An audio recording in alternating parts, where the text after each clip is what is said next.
Nous, on ne veut pas enfermer le Saint-Esprit dans une boîte. On veut lui obéir. Le vent, Dieu dit au vent, va, le vent va. Il lui obéit. Il dit, arrête, arrête. Vous voyez, les choses de Dieu, c'est comme ça que ça se passe. Alors, on va chanter ce chant-là ensemble. Adorons,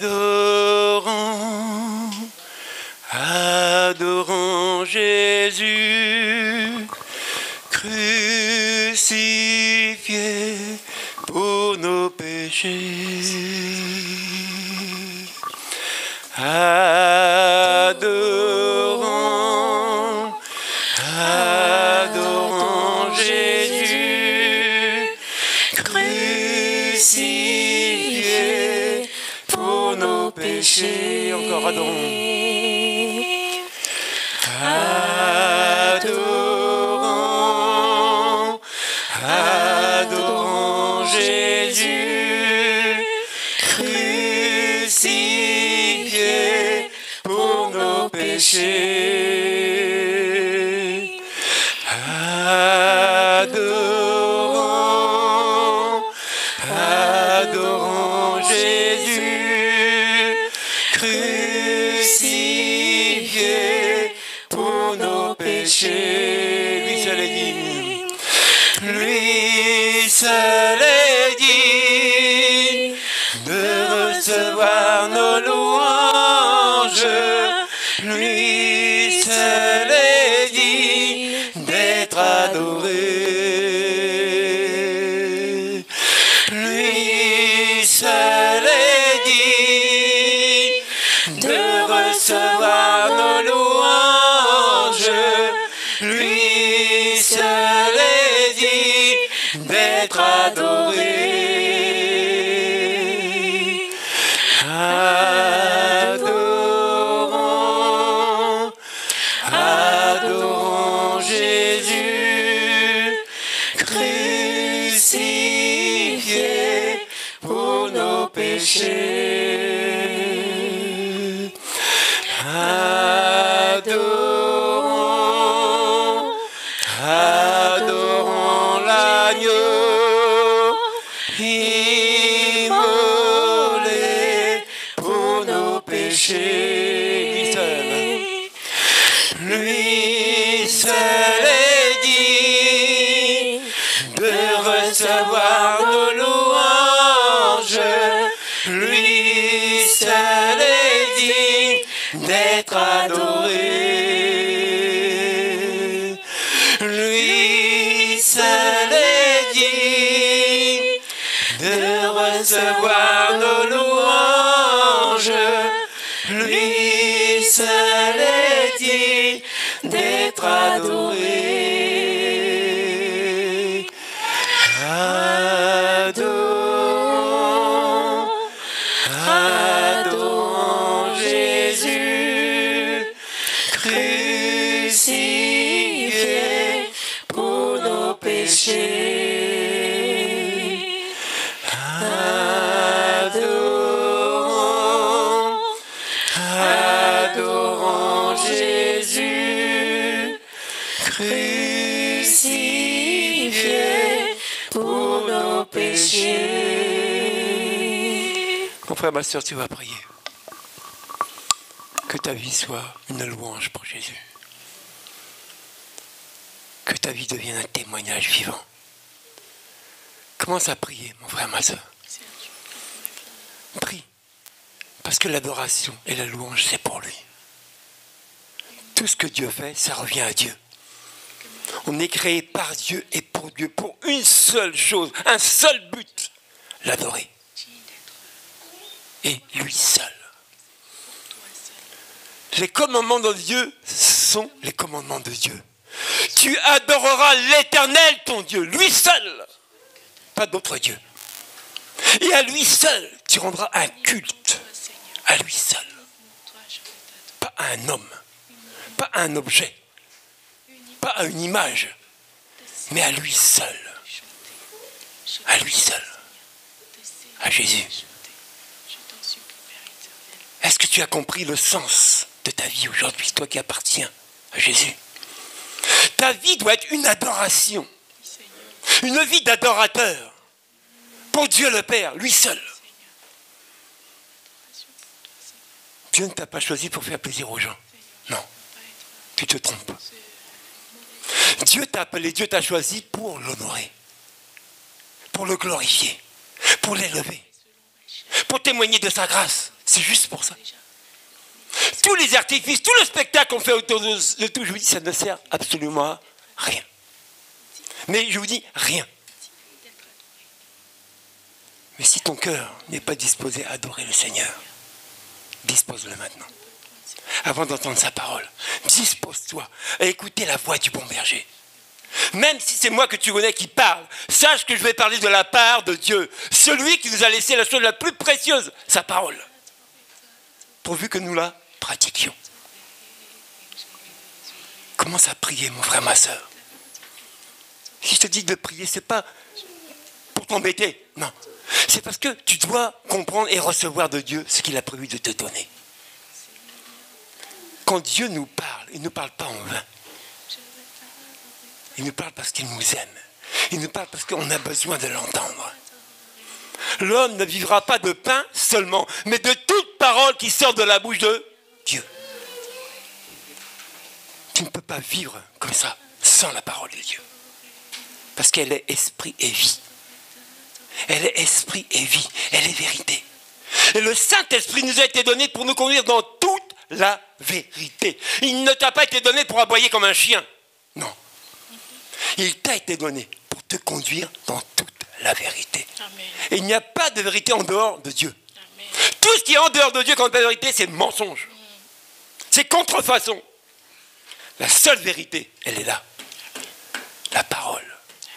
Celle qui a tout créé. Et nous avec. Celle qui est venue vers nous. Et on l'a reçue. D'autres l'ont refusée. Mais toi comme moi qui l'avons acceptée, honorons cette parole aujourd'hui. Honorons notre Dieu par nos vies, par nos témoignages. Alors tu vas prier pour ta vie. Moi je ne sais pas comment tu dors, comment tu te lèves. Dieu le sait. Je ne sais pas si tu vis tristement ou avec la joie, mais Dieu le sait. Et je sais que si tu es venu ici, ce n'est pas un hasard. Tu aurais pu faire autre chose. Tu aurais pu bouder et rester chez toi pour dire à l'église, c'est fatigant. Mais sache que tu n'es pas venu de toi-même. La Bible dit que c'est poussé par le Saint-Esprit. Même si tu ne crois pas ce que je te dis que le Saint-Esprit a fait lever tes fesses de ton lit ce matin. Puisque tu es ici. Et dis-toi bien que tu n'es pas ici pour un homme, pour lui faire plaisir. Tu es ici parce que c'est le choix de Dieu. C'est sa décision que tu sois ici ce matin. Pour écouter ce qu'il a à te dire. Alors commence à te réjouir. Commence à remercier Dieu. Sans même avoir entendu ce qu'il a à te dire. Commence à le remercier. Parce que quand le Créateur parle, mon frère, ma soeur, ça n'a rien à voir avec la portée des hommes. Ça n'a rien à voir du tout. Celui qui est capable de tout, ce n'est pas les hommes, c'est Dieu. Et il nous a donné cette grâce, cette capacité de tout recevoir à travers son Fils, Jésus. Alors commence à te réjouir de la grâce qu'il t'accorde. Commence à te réjouir, mon frère, ma soeur, de cette parole qu'il te donne ce matin. Moi, quand on m'invite quelque part, si je connais le menu, déjà mon ventre, il se régale. Avant même d'avaler les aliments. Mon ventre est déjà content. Ah, les boyaux, ils sautent de joie. Caviar, langouste, et ceci, et ça. Ah, le ventre est heureux. Mais est-ce que ton âme est heureuse ce matin? Est-ce que cette nourriture qui vient du ciel va t'être donnée?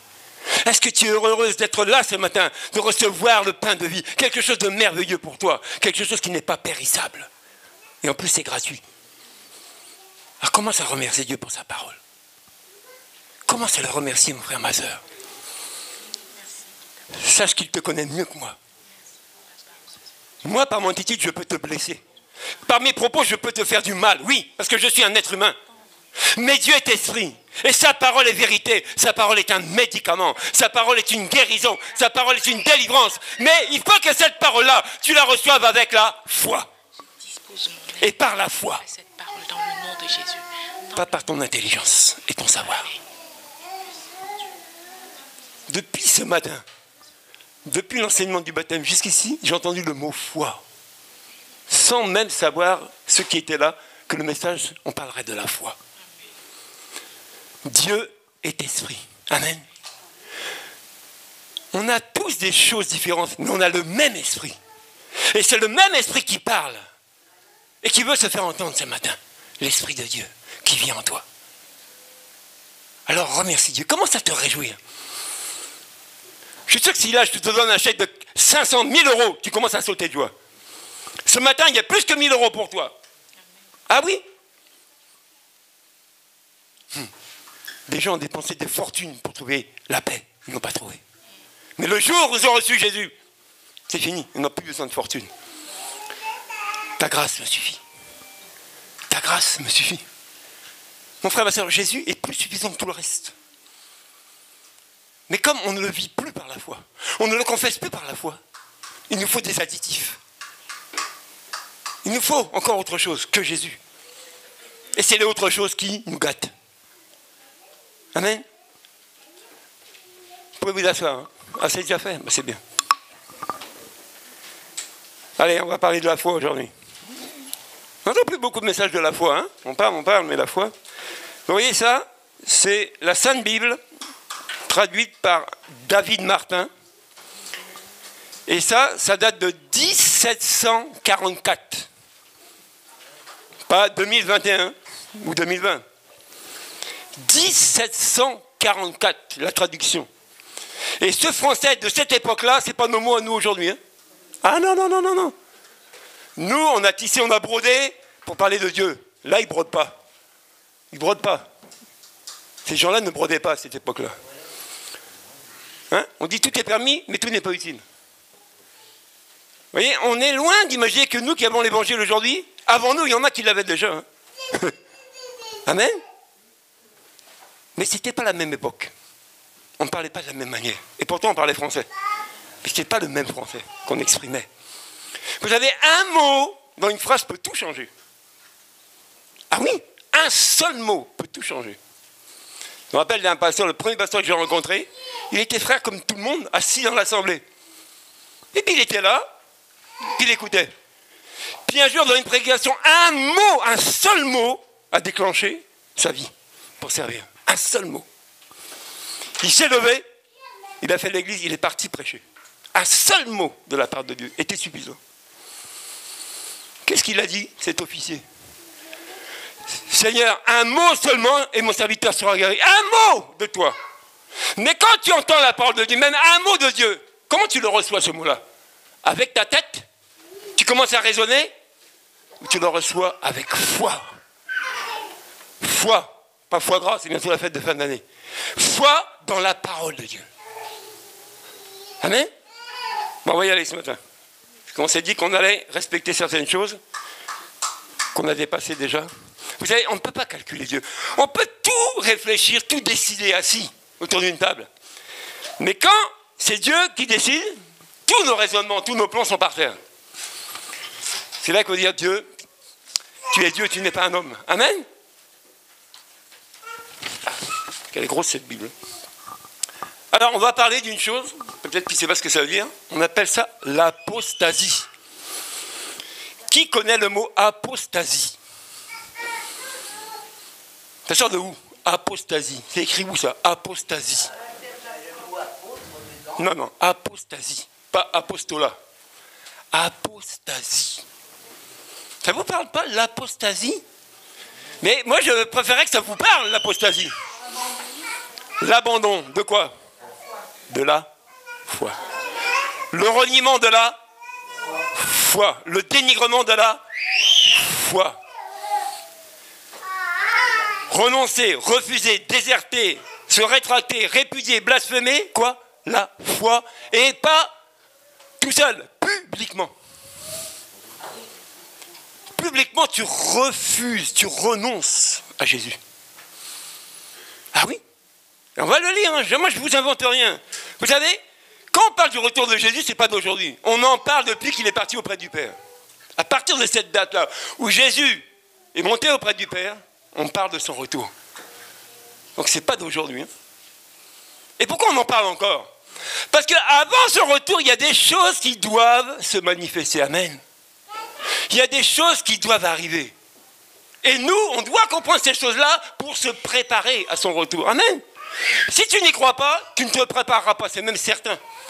Si tu penses que Jésus c'est une histoire, je viens juste là pour m'amuser, amuse-toi. Mais quand il va revenir, ça ne sera pas un amusement. Amen. Si vous avez le temps, allez sur YouTube, regardez, il y a des vidéos bien faites du retour de Jésus. Comment ça va se manifester? Moi, quand je vois ça, je ne rigole pas. Hein. Je dis, Dieu, oh, épargne-moi, fais grâce. Hein. Mes petits bobos, mes petits tracas, pourquoi je corrige ça? Ah non, non, non, non, non, non, non, je ne veux pas louper ça. Vous voyez, on s'amuse, hein. On pense que Jésus est bon, il est bon. Oui, oui, il est bon. Ok, on va aller plus loin. 2 Thessaloniciens 2, versets 1 à 5.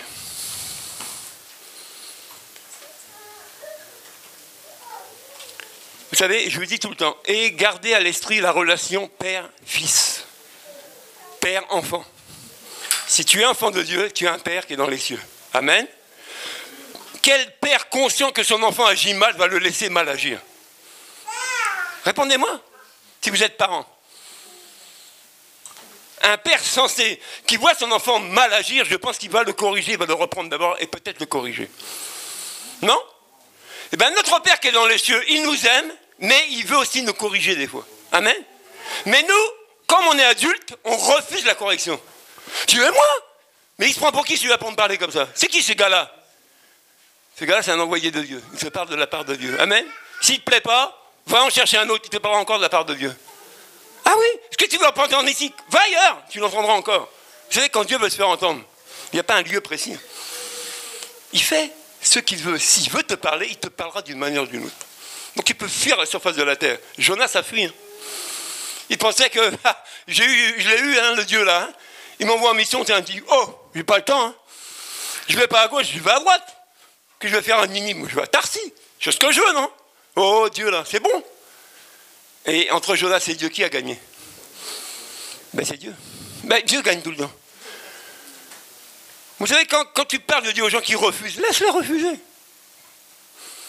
Mais le jour où Dieu se révèle, comme on a vu dimanche passé, c'est fini. Ils peuvent fuir.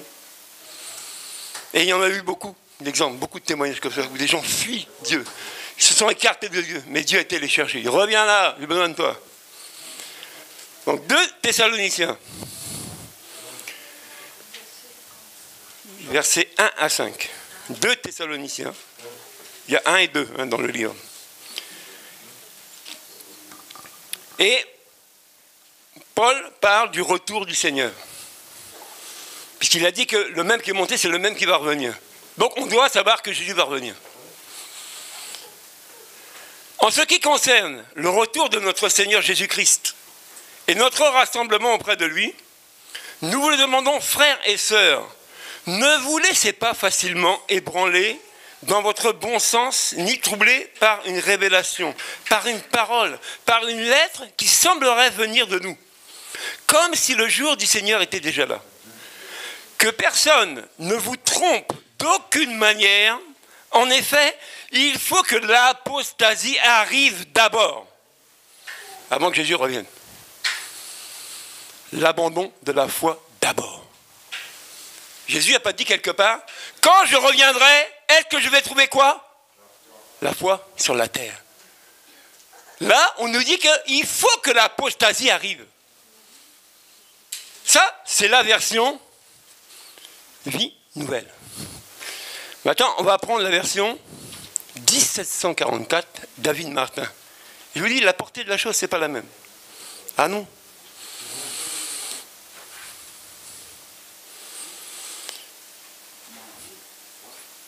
On va faire comme dans certains endroits, on va appeler quelqu'un pour tourner les pages. Alors, 2 Thessaloniciens. Ok. Excusez-moi.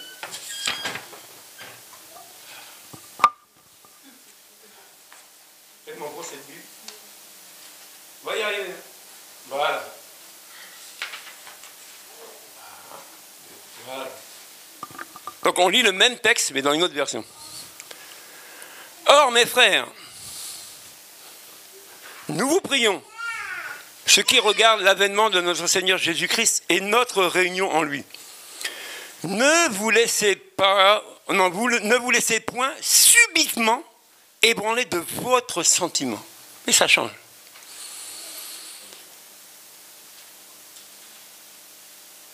Ni troublé par esprit, ni par parole, ni par épître, comme si c'était une épître que nous eussions écrite, et comme si le jour de Christ était proche. Que personne donc ne vous séduise en quelque manière que ce soit, car ce jour-là ne viendra point que la révolte ne soit arrivée. Cette version ne dit pas l'apostasie, ils disent la révolte. Contre qui? Contre qui la révolte? Contre la parole de Dieu, contre Jésus. À votre avis, dans le siècle où on vit, est-ce qu'il n'y a pas une révolte contre Dieu? À tort ou à raison, on met Dieu dans l'affaire. Ouais, si Dieu existait, oui ceci, et puis Dieu, et puis... Bon, qu'est-ce que Dieu a fait? C'est lui qui nous a incités à faire du mal, qui nous a laissé le choix. C'est lui qui a dit, tapez-vous les uns les autres, insultez-vous les uns les autres, faites-vous du mal les uns les autres, je suis Dieu. Il a dit tout le contraire. Aimez-vous les uns les autres. Croyez en Dieu, croyez en moi. Est-ce que c'est compliqué, Dieu? Est-ce que Dieu est compliqué? Moi, je dis tout le temps, mais comment on a compliqué Dieu et puis son message? Comment on a pu compliquer ça? Chez Dieu, c'est simple. Tu fuis le mal et tu t'attaches au bien. C'est compliqué. Tu sais ce qui est mal, tu sais ce qui est bien. Il te dit simplement, fuis le mal, abandonne le mal et cherche ce qui est bien avec moi. Et il n'y a de bien qu'en Dieu. C'est pour ça que Jésus, on l'appelait homme de bien. Nous étions des gens de mauvaise vie. À cause de ceci, à cause de cela, j'étais mauvais. Je sentais mauvais. On m'appelait mauvais. Mais ça a changé. Mais qui m'a changé? La parole de Dieu, pas les hommes. Amen. On parle de l'apostasie, on parle de la révolte contre la parole de Dieu. Mais qui peut se révolter contre cette parole-là? Animé de du mal. Ok. Regardez, on va lire un autre texte. 1 Timothée 4, verset 1. Il y a plein de textes dans la Bible qui nous préviennent qu'avant que Jésus revienne, des choses vont se manifester. 1 Timothée, si je ne me suis pas trompé.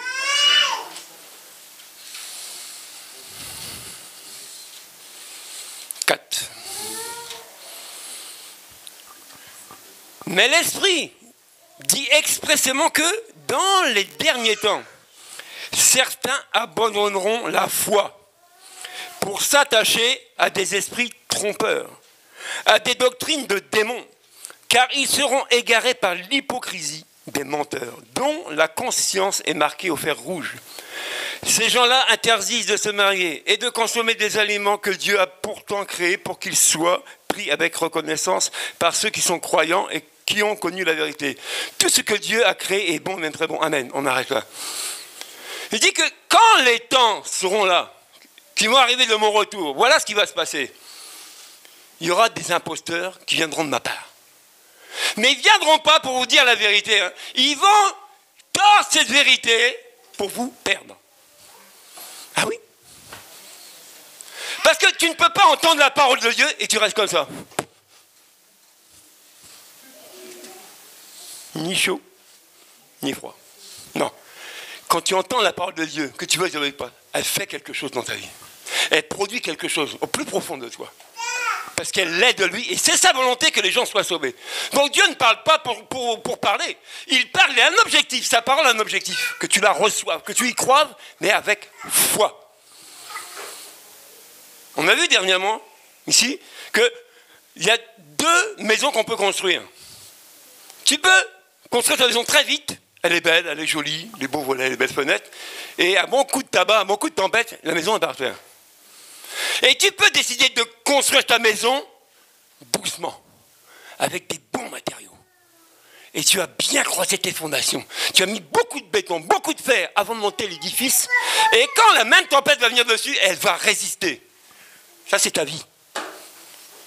Comment ta vie est bâtie avec l'évangile? Amen, depuis que tu as accepté Jésus. Comment tu as construit ta vie? Comment tu mènes ta vie au quotidien, mon frère, ma soeur? Est-ce que tu la mènes conformément à ça ou à ta volonté? Je fais ce que je veux. Et on n'a rien à me dire, hein? Vaut mieux obéir aux dieux qu'aux hommes, hein? Attention. Le jour qu'on sera devant Jésus, je vous dis, parce qu'on y sera tous morts comme vivants en comparatoire au tribunal de Christ, tout le monde. Qu'est-ce qu'on va plaider?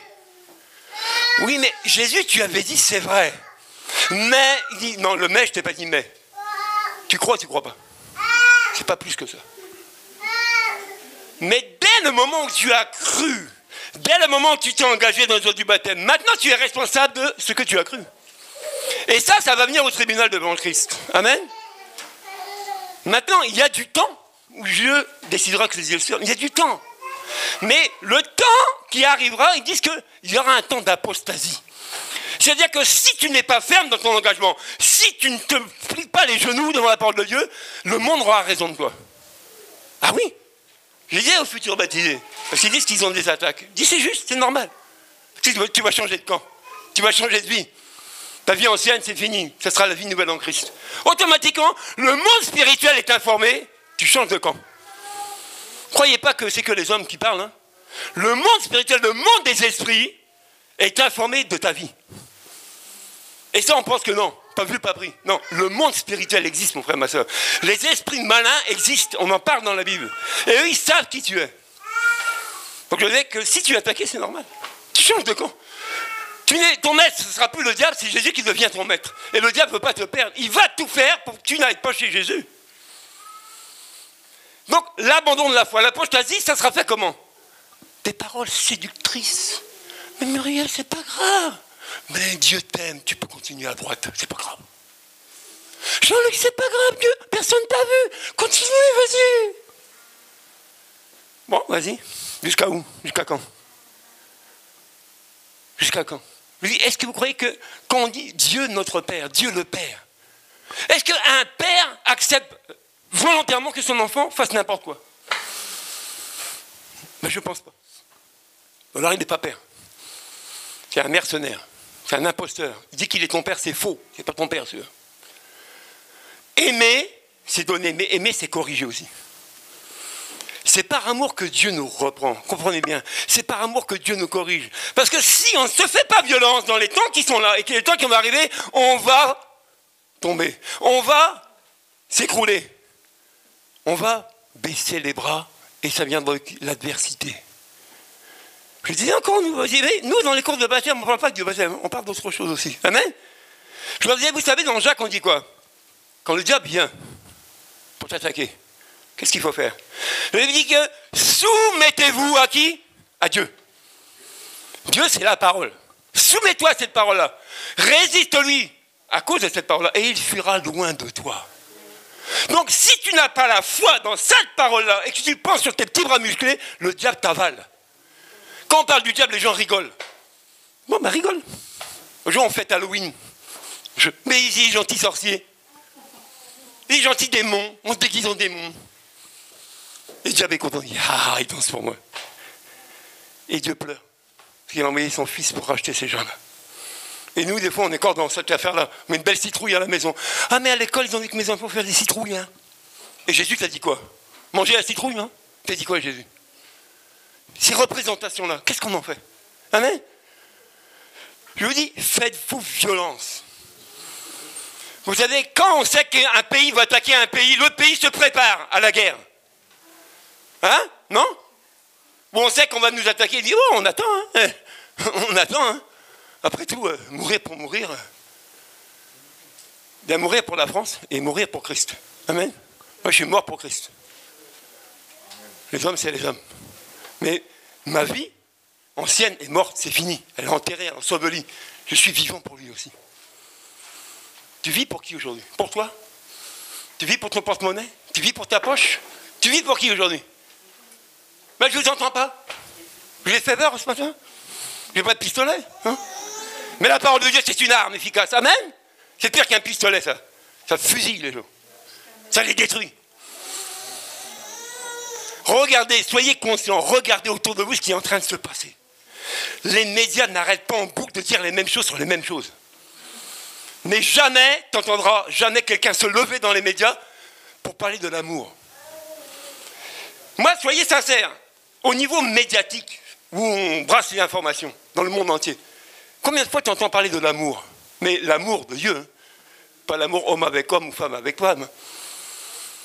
J'ai vu un truc sur Internet, ça m'a dépassé. Vous voyez, on est limité dans les réunions, dans les festivités, à cause du coronavirus. Je crois que c'est à Nantes, ils autorisent les nudistes à faire une course de vélo, en pleine rue. Ils ont autorisé ça. Des gens tout nus sur une bicyclette, parce que c'est une association, on a autorisé ça. Bon, mon ami, c'est quoi cette affaire-là? Donc on cautionne le mal, on cautionne cette affaire-là, et Jésus, on n'en veut pas. Et peut-être qu'il y a des chrétiens qui valident ça, sont contents. Hey, viens regarder les infos, et les gens tout nus, pour du vélo. Eh, viens, loupe pas ça, tu peux enregistrer. Faites très attention, la médiatisation. C'est en boucle. Et souvent, c'est le mensonge en boucle. Donc, si le mensonge ne passe pas à droite, on va changer sa couleur pour qu'il passe à gauche. On change sa forme pour que tu l'acceptes. Et la parole de Dieu, c'est exactement la même chose. Tu sais, si le diable est informé que tu changes de camp, il dit, tiens, ils écoutent Jésus et ils croient. Ben, j'ai trouvé comment je vais les avoir. Moi aussi, je vais parler de Jésus. Qu'est-ce qu'il a fait dans le désert quand il a tenté Jésus? Il n'a pas cité la parole? Il a dit, adore-moi! Tout ça, c'est pour toi! Mais Jésus a répondu quoi? Il est écrit. Et c'est là-dessus que je voudrais qu'on s'en tienne ce matin. Il est écrit, la parole de Dieu dit. Et foi dans ce que Jésus dit, mon frère, ma soeur. Laisse tomber les cancans, les machins, laisse ça tomber. Il n'y a rien à gagner. Si Dieu n'est pas mon garant, qui est mon garant? Si Dieu n'est pas capable de prendre soin de moi, qui va le faire? Donc moi je lui dis, si c'est ça, je lui dis, Dieu, tu es un menteur. Parce que ta parole me dit que tu prends soin de moi, tu pourvois mes besoins. Si tu ne le fais pas, j'ai dit, hein, moi je rigole pas. S'il ne le fait pas, je dis, Dieu, tu es un menteur. Moi, je fonctionne avec ça. Vous me voyez souriant, vous me voyez déconner des fois. Parce que j'aime la vie. Elle est belle, la vie. Mais j'aime plus Dieu. Et ma manière de fonctionner, c'est pour parler de Jésus aux gens. Je glisse à droite, je glisse à gauche, mais je parle de Jésus. Parce que je connais la conséquence du péché. C'est la mort. Mais brutalement, si je parle de Jésus, les gens, ils ne m'en veulent pas. Mais il faut annoncer Christ partout. La mort, elle tourne. On ne sait pas où elle va frapper aujourd'hui. On dit que le diable, c'est comme un lion rugissant. Il tourne cherchant qui il va égorger. Qui il va détruire. Regardez tous ces félins-là. Quand ils sont dans leur savane, dans leur brousse, là, regardez, quand il y a un troupeau, ils tournent autour du troupeau. Ils ne rentrent pas dans le troupeau, ils tournent. Et ils vont tourner jusqu'à temps qu'un du troupeau s'isole. C'est ce qui fait avec l'église de Christ. Pour un oui, pour un non, on dit, ah, je quitte l'église, hein, là-bas, l'assemblée, là, je reste chez moi. Ben, reste chez toi. Mais sache que le diable, lui, il ne reste pas chez lui, il est esprit. Tu ne le connais pas, il est esprit. Mais il va se présenter sous n'importe quelle forme pour te séduire. Et pour te confirmer, oui, il n'y va plus. On peut, pour un mot ou un autre, ne pas être d'accord. Mais on ne quitte pas la main de Dieu. Excusez-moi. Si on est des adultes, on se parle dans la vérité. On se dit ce qu'il y a à se dire. Et bibliquement, on dit quoi? Si quelqu'un se plaint d'un autre, qu'il lui pardonne réciproquement. Comme Christ t'a pardonné. Moi, je vous pose la question. Le pardon, on l'a mis où? Il est où le pardon dans nos vies? Le pardon. On en a fait quoi aujourd'hui? Dans l'église, qu'est-ce qu'on en a fait? Je vous pose la question, on en a fait quoi? Jésus est vivant, oui, tout ça c'est vrai. Mais tu pardonnes quand à ton frère, à ta soeur, qui t'a blessé, qui t'a meurtri? C'est quand que tu pardonnes? Parce que regardez bien, hein, ce qui nous séparait de Dieu, c'était le péché. Christ, c'est le lien de réconciliation entre les hommes et Dieu à cause du péché. On est d'accord? Mais Christ a fait quoi à la croix? On va prendre la Sainte Seine, qu'est-ce qu'il a fait? Il a pardonné nos péchés. Et toi, tu tiens rancune. Toi, tu as le cœur amer. Toi, tu ne veux pas. Alors, comment tu vas faire une vie sans pardon? Comment tu fais? Pardonner, ça ne te coûte ni un bras ni une jambe. Moi, regardez, j'ai pardonné à beaucoup. J'ai toujours mes membres. Et je respire toujours. Donc, ça ne m'a pas coûté physiquement. Mais ça coûte quoi à ton orgueil, hein? Ça coûte de reconnaître des erreurs, même si tu ne les as pas commises. Jésus a commis des erreurs, et pourtant, il t'a pardonné. C'est toi qui as commis la cause. Hein? Moi, je vous dis ce qui est marqué dans la Bible. Les temps d'apostasie, ça va être des discours de séduction dans les assemblées, mon frère, ma soeur. On parlait avec le frère Daniel.